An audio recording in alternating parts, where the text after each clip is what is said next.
Et je veux que vous puissiez avoir la joie et que votre joie demeure.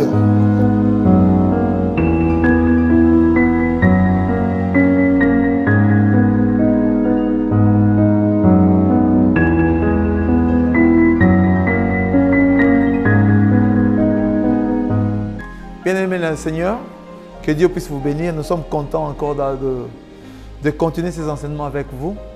Dieu a un plan merveilleux pour chacun de nous. C'est pour ça, en ce moment, à partir de ces enseignements que nous sommes en train de vous donner, vous devez avoir la force, la révélation du Saint-Esprit pour aller de l'avant, afin que Dieu puisse manifester sa grâce dans vos vies. Nous sommes encore dans notre mission, le sentier de la vie chrétienne, où on est en train de parler de grandes choses que Dieu a établies dans nos vies. Et aujourd'hui, nous allons commencer un nouveau enseignement où on va parler de chrétiens et le monde. C'est très important que chacun de nous puisse comprendre le chrétien et le monde. Qu'est-ce que Dieu veut dans cette nouvelle année qu'on vient de commencer? Qu'est-ce que nous pouvons faire afin que Dieu puisse opérer avec puissance? Si on s'est dit chrétien, qui sommes-nous? Qu'est-ce que Dieu peut faire dans nos vies? On doit faire la différence ou bien on doit se cacher? On doit vraiment s'identifier où on est là, les gens savent, mais nous, ça ne nous intéresse pas être chrétien, de le faire voir ou pas. C'est pour ça, dans ces enseignements, je vous en prie, au nom de Jésus-Christ, suivez ces enseignements jusqu'à la fin, afin que votre vie soit bénie, afin que votre vie spirituelle puisse grandir et que la connaissance de Dieu pour cette année, pour ces moments, pour ces mois, que Dieu puisse opérer avec puissance parce que nous croyons à un Dieu vrai. Oh, bien-aimés dans le Seigneur, que la puissance de la résurrection de Christ puisse entrer dans vos vies et donner vie à tout ce qui est mort. Au nom puissant de Jésus, nous voulons que ces enseignements puissent vous apporter dans la présence de Dieu. Nous ne voulons pas que vous puissiez seulement écouter le logos, mais aussi la révélation qui va sortir de ces enseignements, afin que vous puissiez être bénis et que la gloire de Dieu puisse se manifester dans vos vies. Avant de commencer toute chose, vous savez comme d'habitude, et poussé par la volonté de Dieu, on va prier. On va prier parce qu'on croit que nous sommes faibles. On croit que nous ne sommes pas capables de faire beaucoup de choses. C'est pour ça qu'on va laisser que Dieu Tout-Puissant qui gère ces enseignements, qui gère vos vies, qui gère nos vies, puisse nous aider à entrer et que nous puissions comprendre tout ce qui a été établi par lui. On va prier maintenant. Dieu Tout-Puissant, nous voulons te laisser. Nous voulons laisser ce moment dans tes mains. Tu es le roi de rois. Tu es le créateur de toutes choses. Nous croyons que tu es vivant. Nous croyons que tu es en train d'agir dans nos vies. Nous croyons que tu es puissant. Oh Dieu Tout-Puissant, révèle-toi dans nos vies. Révèle-toi dans nos cœurs. Seigneur, touche nos vies. Change les circonstances de chacun de nous. Je viens te laisser mon frère. Je viens te laisser ma soeur. Je viens te laisser tous les enfants qui sont en train de suivre ces enseignements. Je viens te laisser toute cette famille qui est en train de suivre. Je viens te laisser ces moments. Bénis leur vie, Seigneur. Qu'à travers ces enseignements de chrétiens et du monde, que nous puissions nous identifier et savoir ce que Dieu veut que nous puissions faire. Au nom de Jésus-Christ. Amen. Amen. Que Dieu puisse vous bénir abondamment. On va commencer l'enseignement où on est en train de parler le chrétien et le monde. Les chrétiens vivent dans le monde. Mais comme Jésus avait dit, il n'est pas dans le monde. Ça, c'est vraiment Jésus. Vous savez, j'aime bien le langage d'un Dieu. Parce qu'il vous dit quelque chose, il donne c'est comme si il est en train de dire quelque chose, il cache la vérité de cette chose-là. Tu es dans le monde, nous sommes, les chrétiens vivent dans le monde, mais il ne doit pas être du monde. Il ne doit pas appartenir à ce monde. Parce que la réalité de ce que nous, on ne voit pas, je vous dis, si quelqu'un veut s'attacher aux réalités de ce monde, sans comprendre le langage de Jésus-Christ, il va souffrir. C'est pour ça que beaucoup des enfants de Dieu ne comprennent pas. D'où viennent leurs souffrances? D'où viennent les anomalies qu'ils ont? Parce qu'ils s'attachent encore aux choses de ce monde. Oh, bien-aimés dans le Seigneur, Jésus avait raison. Moi, quand je lis la parole, je lis et j'arrive à comprendre que pour cet écrit-là, non seulement parce qu'il est écrit, mais je crois que dans la vie normale, Dieu avait mis des principes. Et si nous suivons ces principes-là, on va donner totalement raison à Jésus-Christ. Parce que le monde où on est en train de vivre, c'est marqué de beaucoup de réalités. C'est marqué de beaucoup d'épisodes. Il y a beaucoup de choses visibles et invisibles que nous, on n'arrive pas à comprendre. Il y a des influences dans ce monde. Il y a les réalités que nous vivons chaque jour qui nous attirent et qui nous poussent à faire des choses en dehors de la volonté de Dieu. C'est pour ça qu'un chrétien doit s'identifier. Jésus a dit, vous vivez dans le monde, mais vous ne devez pas être du monde. Vous ne devez pas appartenir dans le monde. On est là. Le monde a été créé par l'homme et pour l'homme. Dieu veut que nous puissions vivre sur cette terre. Il a établi des lois, des principes. Il a mis sa volonté afin que l'homme puisse suivre sa volonté, travailler, créer son environnement, marcher, garder ses relations, évoluer dans sa vie jusqu'à ce que lui viendra. Il va nous prendre, il va nous amener cette année. Avec lui, on va visiter le ciel, on va passer le temps, après on va retourner parce que le monde, c'est le lieu où Dieu l'a créé. C'est le lieu où lui, il va laisser son trône, il va descendre, il va vivre avec nous. Sur cette terre, oh, bien-aimé dans le Seigneur, comme il est glorieux, il est puissant, il a établi ses lois et on va le visiter. Le monde a été fait pour nous. La terre a été fait pour nous. Et le royaume des cieux, c'est le lieu où nous allons habiter, nous allons passer le temps avec notre Dieu. C'est pour ça, l'éternité, c'est pour nous. Mais pendant que nous sommes sur la terre, il y a des choses. La terre, au principe, c'était un lieu agréable. Là où il y avait Adam et Ève, là où il y avait la gloire de Dieu, Dieu descendait chaque soir pour parler avec eux, pour visiter leur vie. Il visitait la conduite de ce qu'ils faisaient jusqu'à ce qu'un jour, ils sont tombés dans le péché. Et le mal était entré dans le monde. C'est là où il y avait l'influence des choses sataniques. C'est là où le monde a touché à son bas. Mais maintenant, bien-aimés dans le Seigneur, nous sommes dans ce monde. C'est pour ça que Dieu dit, vous savez ce qui s'est passé dans ce monde. Les gens ont brisé le principe du ciel. C'est pour ça maintenant, on est attiré par beaucoup de choses, beaucoup de convoitises. On va en parler. Mais je voulais seulement introduire pour vous dire que toi, si tu es chrétien, si tu appartiens à Jésus-Christ ou tu veux marcher avec Jésus-Christ, tu dois savoir une chose. Tu dois d'abord t'identifier comme un chrétien. Un chrétien, c'est celui qui a Jésus-Christ dans sa vie. Un chrétien, c'est celui qui vit comme Jésus. Chrétien, c'est-à-dire que tu es un chrétien. Tu as une onction de Christ. Tu appartiens à Jésus-Christ. Chrétien, c'est celui qui a fait un pacte avec Jésus. Il a dit, Jésus, je te suivrai dans ma vie. Je marcherai avec toi. Quelle que soit la situation, dans le bien et le mal, je vais marcher avec toi. C'est un pacte d'amour. C'est un pacte de mariage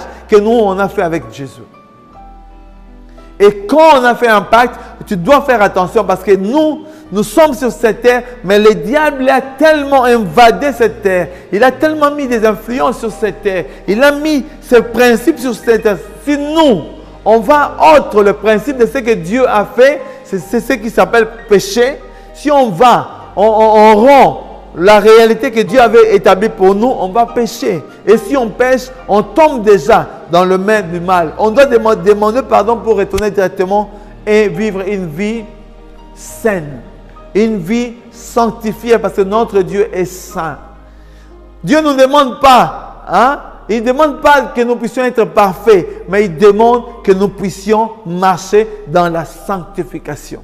C'est ce qui est important. Oh, bien-aimé dans le Seigneur, la sanctification, c'est mettre à part le péché et marcher avec Jésus-Christ. C'est savoir qui tu es. Et je viens te dire, mon frère, si tu vas dans une église, si tu appartiens à Jésus-Christ, si tu passes du temps dans le Seigneur, ou tu as eu des problèmes dans l'église où tu allais, tu es resté dans la maison, garde les dépôts du Seigneur. Tu es un chrétien, tu te dis chrétien. C'est très important. Celui qui se dit chrétien doit se séparer du monde, doit se séparer des choses du monde, doit se séparer de l'influence du monde, doit se séparer de tout ce qui relie les réalités de ce monde. Parce qu'on va comprendre que le monde a beaucoup de choses qui nous éloignent de Jésus-Christ. Il est le roi de gloire. On a choisi Jésus. On va aller de l'avant et on doit s'identifier. Les chrétiens vivent dans le monde, mais ils ne sont pas du monde. Que nous le voulions ou non, nous sommes chaque jour en relation avec toutes sortes de personnes gentilles, des personnes méchantes, des croyants, des incroyants, des chrétiens de foi ou de non, des gens de religions différentes, des personnes de qualité ou des gens dissolus. C'est ça la réalité de la vie que nous sommes en train de mener. On est toujours en contact avec ces gens-là. Des personnes qui sont gentilles, tu vas trouver des gens vraiment qui sont bons, tu vas rester avec eux, tu vas rire, mais tu vas trouver aussi d'autres personnes qui sont méchants. Parce qu'en eux, ils ont subi des blessures, ils ont été influencés aux choses du monde et ils sont restés dans ce moment-là. Donc il y a ces gens-là qui constituent le monde. Le monde, ce n'est pas le ciel, parce que vous savez, Dieu permet que nous puissions avoir tous cette diversité, parce qu'au ciel, on ne va pas trouver quelqu'un méchant au ciel du paradis de Dieu. Non, le méchant sera en enfer. C'est pour ça que quelqu'un qui sait qu'il a Jésus-Christ, qui va vivre avec Jésus-Christ, il doit affronter.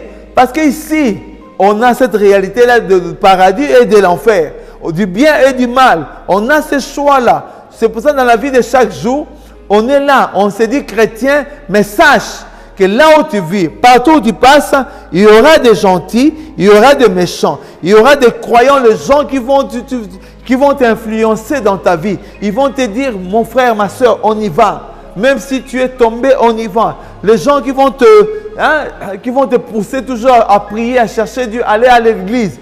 Les gens qui vont te consoler quand tu as mal. Quand les situations, des situations, comment on dit, peneuses, entrent dans ton cœur et cherchent à t'abattre. Ils seront toujours là. Ce sont des chrétiens. Mais ce sera aussi des incroyants. Les gens qui ne croient pas. Les gens qui te diront, qui t'a fait ça? Alors tu dois répondre au mal. Pourquoi il t'a dit ça? Pourquoi il t'a fait ça? Alors sépare-toi, lâche-les, abandonne, va faire ta vie. Il y a encore d'autres opportunités que tu peux faire. Il y a des gens comme ça, des incroyants, des incrédules, les gens qui ne croient pas, les gens qui sont en dehors de la volonté de Dieu. Ils vivent leur vie. Il peut être les gens qui se disent catholiques. Donc ils sont là, et ils se disent qu'ils croient à Dieu, mais ils ne respectent pas la loi, le principe de la Bible. Oh, bien-aimé dans le Seigneur, si tu suis ce message, c'est le temps de changer ta vie. C'est le temps de t'identifier où tu es. Tu es un chrétien ou tu es encore dans le monde. Les chrétiens et le monde, c'est le message que Dieu m'a donné. C'est le message que Dieu veut que tu puisses comprendre, que tu puisses commencer cette année, que tu puisses t'identifier pour savoir qui tu es, où tu es, où tu iras. Parce que chacun de nous doit s'identifier afin que la gloire de Dieu puisse se manifester. C'est très important, mon frère. C'est très important, ma soeur. Si tu as entendu la voix de Dieu, laisse que Dieu puisse opérer dans ta vie. C'est pour ça que dans la vie, il y aura des incroyants. On vit avec eux.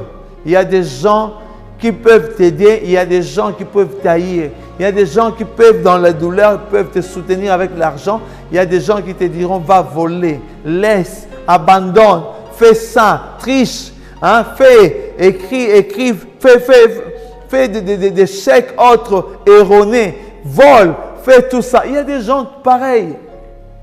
On est là, on vit avec eux. Mais toi, chrétien, tu dois t'identifier dans ces réalités-là. Tu vas t'identifier devant un méchant. Tu vas t'identifier devant un incroyant. Tu dois t'identifier. Parce que ces gens-là, ils ont besoin de voir Christ en toi. Et on va en parler. Il y aura des gens, il y aura des chrétiens qui ont la foi et des chrétiens qui n'ont pas la foi. Des chrétiens de non. On le voit. Ils sont toujours là. Ah, oh mon frère, comment tu vas? C'est bien, c'est bien. Mais dans sa vie, ce n'est pas un chrétien. Il a seulement le nom parce qu'il va à l'église. Il a seulement un nom parce que de temps en temps, tu l'entends chanter des choses de Dieu. Mais ce n'est pas un chrétien, un vrai chrétien. Chrétien qui vit Christ. Le monde est rempli de chrétiens de nom. Le monde est rempli de faux chrétiens. Et la plupart des fois, quand on se rencontre avec eux, on peut voir comment ils négligent les choses de Dieu. Hein, c'est comme si on est en dehors des réalités de ce monde. Oh, bien-aimé dans le Seigneur, c'est ce qui est de ma vie. Je me retrouve dans un monde où je cherche Dieu, je fais sa volonté. Et j'évite d'avoir plus de rapports avec des païens, sinon de parler de Dieu, sinon d'identifier les choses de Dieu. Ma vie, ça appartient à Jésus-Christ. Ta vie appartient. Si tu as choisi Jésus, fais la différence. Si tu me suis et que Jésus n'est pas encore entré dans ta vie, sache que tu es un perdant. Cette année, tu ne dois pas être un perdant. Tu dois laisser Jésus entrer dans ta vie. Tu dois laisser Jésus dominer ton cœur. Tu dois faire la différence. Le monde où tu es, sache que ce monde sera jugé. Ce monde ici que tu es, le monde sera englouti. Ce monde où tu es, sera, Dieu a dit, il va nettoyer cette terre. Mais où tu seras toi, si Christ n'est pas en toi? La seule solution qui peut t'aider à sortir de tous l'influence de ce monde, c'est Christ en toi.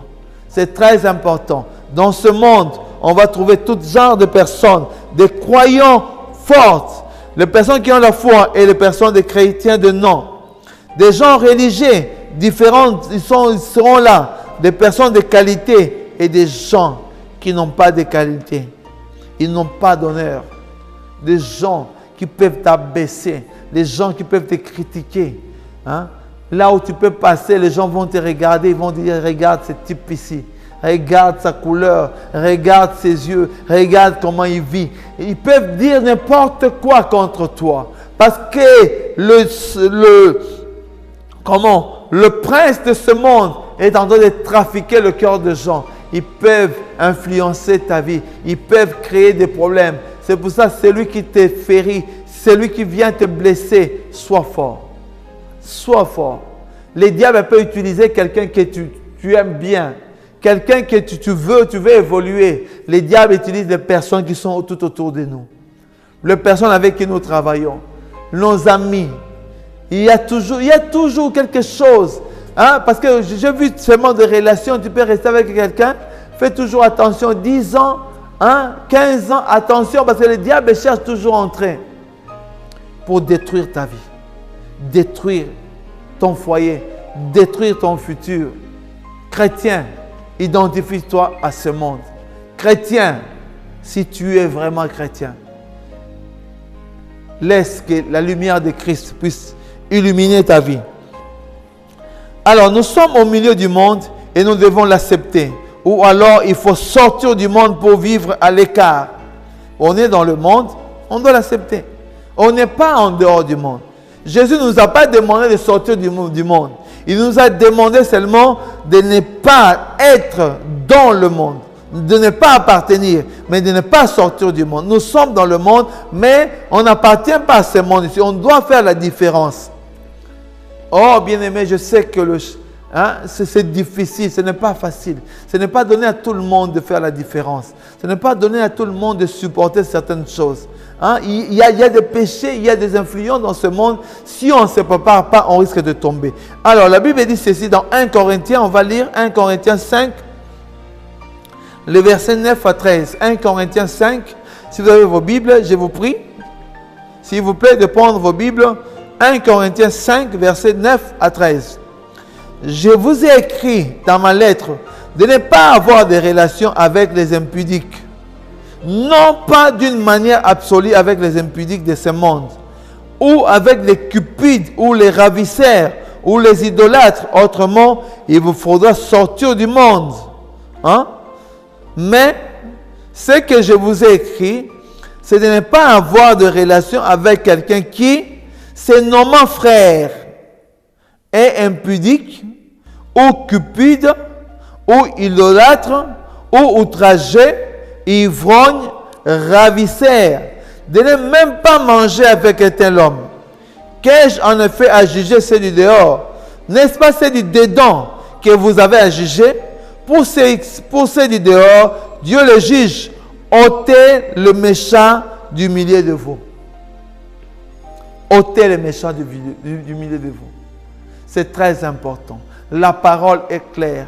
Et ce verset va nous accompagner dans ces enseignements. Parce qu'on doit s'identifier. Il a dit, hein, c'est clair le message de Dieu. Quand on voit, je vais même lire une autre version. On va voir. Non, on regarde d'abord cette version ici. Après, pour les autres, on va lire d'autres versions. Je vous ai dit, je vous ai écrit dans ma lettre de ne pas avoir de relation avec les impudiques. Il y a des gens, tu peux avoir des amis qui sont impudiques, qui vivent dans le péché. Hein? Des fornicateurs, ils disent, ah viens, on va voir telle femme, viens. Ils critiquent toujours, ils cherchent toujours des femmes quand tu marches avec eux. Leur langage, ah tu as vu cette là, tu as vu celle-là, tu as vu cet homme-là, tu as vu. Il y a toujours, ils sont là, ce sont des impudiques. Ils pêchent d'abord dans le pensée, même s'ils n'ont pas fait ça, mais dans le pensée, Dieu a dit, si tu penses déjà une femme dans tes pensées, sans l'avoir touchée, mais dans tes pensées, tu as déjà tout consommé, alors sache que tu es un impudique. C'est pour ça qu'il y a des frères de non. Ils sont des impudiques dans leurs pensées. Hein? Les gens qui ne sont pas mariés, ils sont des impudiques dans leurs pensées. C'est pour ça, bien-aimé dans le Seigneur, on doit chercher Dieu et demander sa grâce. Si tu n'es pas marié, prie que Dieu puisse te donner, hein, la personne de ta vie. La personne que Dieu a choisie pour toi, afin que ta vie puisse être changée. C'est très important. Je vous ai écrit dans ma lettre de ne pas avoir de relation avec les impudiques. Non d'une manière absolue. Non que toi, parce que tout le monde dans ton quartier sont des impudiques. Ah, tu changes de quartier. Non. Non d'une façon, hein. Il a dit, non d'une manière absolue, avec les impudiques de ce monde. Ou avec les cupides, les ravisseurs. Les gens qui volent là, ils viennent, ils font des trucs et ils complotent et ils t'amènent avec eux. Oh, bien-aimé dans le Seigneur, les mauvaises compagnies corrompent le moment. On doit s'identifier. Hein? Regarde comment tu as grandi. Comment a été ton éducation. Là où tu vas évoluer, si tu évolues dans un mauvais endroit, tu risques de suivre les réalités de ce terrain-là. Si Dieu ne vient pas te visiter, si tu ne trouves pas la grâce d'être touché par l'Esprit de Dieu, tu risques de t'égarer. C'est pour ça que Dieu a dit attention. Faites attention, vous êtes dans le monde, mais vous n'appartenez pas à ce monde. Tu es enfant de Dieu. Tu vas à l'église, tu cherches le Seigneur, tu es un pasteur, alors que dans ta vie cachée, tu es en train de chercher des petites filles. Oh, combien des erreurs on n'a pas entendu de pasteurs. Combien de manquements on n'a pas entendu de ces hommes de Dieu. Hein? Parce que le diable, son plan est neutraliser la personne qui est à la tête. Comme ça, il peut toucher les brebis. Oh, que Dieu puisse toucher ces pasteurs-là. Que Dieu puisse toucher les gens qui sont égarés dans sa volonté. Les gens qui sont devenus des impudiques. De telles personnes, la Bible dit, de ne même pas vivre avec ces gens. De ne même pas manger avec eux. Parce qu'on va descendre. De ne pas avoir de relation avec quelqu'un qui se dit frère, mais est impudique. Hein? Tu le vois comme ça, il se dit, moi je suis enfant de Dieu. Moi je t'accompagne à la prière. Mais quand tu sens sa vie, quand tu le surprends, comme il y a beaucoup de gens, il y a beaucoup de gens qui ont fait cette erreur-là. Ils ont eu peur de personne que d'avoir peur de Dieu. Hein, de fumer à les gens qui fument. Hein? Il y a beaucoup de cas. Moi, j'ai rencontré beaucoup de gens qui m'ont vu, ils ont pris leurs cigarettes, ils ont caché directement. Hein? Ils ont mis ça dans leur poche. Mais il y a risque.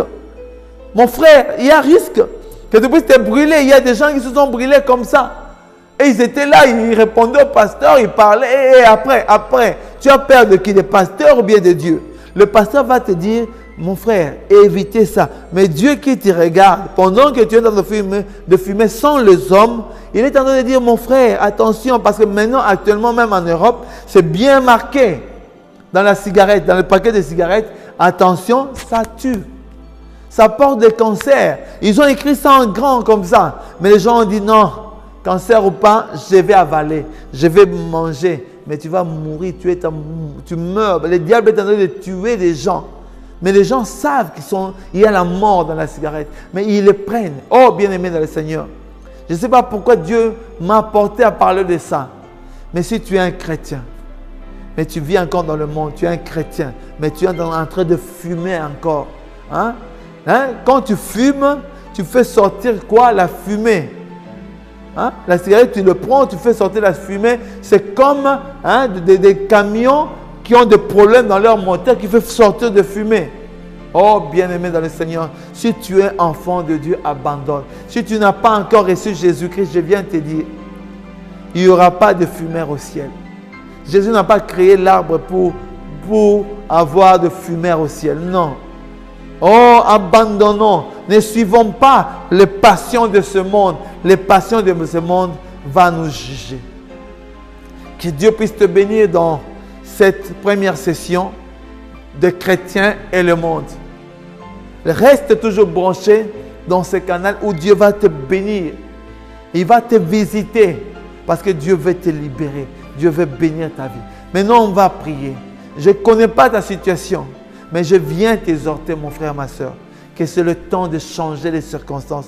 On va prier, on va laisser ce temps dans les mains de Dieu, afin que Dieu puisse bénir ta vie. Prions tout ensemble. Dieu Tout-Puissant, je viens laisser mon frère, je viens laisser ma soeur dans tes mains. Merci pour ces enseignements. Merci pour ce temps que tu es en train de révéler dans nos vies. Je viens laisser ma soeur. Je viens laisser mon frère. Vois là où il est tombé, Seigneur. Il s'est dit chrétien, mais il est encore dans le monde. Il s'est dit chrétien, mais il vit encore comme un voleur. Il s'est dit chrétien, mais il continue toujours à mentir. Il s'est dit chrétien, mais il est toujours prêt à juger, à critiquer et à condamner les autres. Oh Dieu Tout-Puissant, aie compassion d'eux, aie compassion de moi.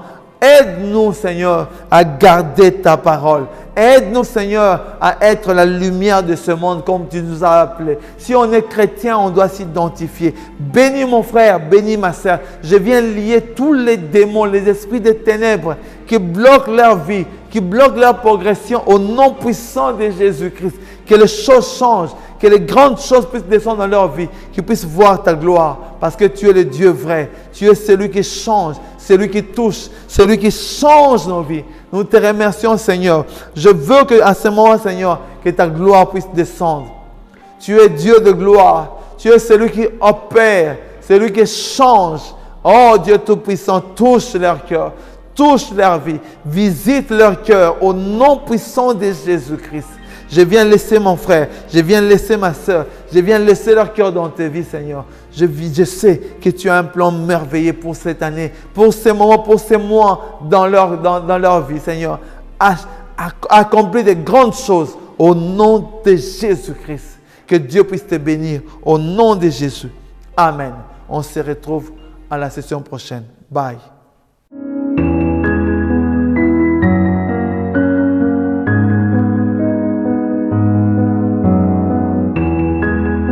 Je veux que vous puissiez avoir la joie et que votre joie demeure.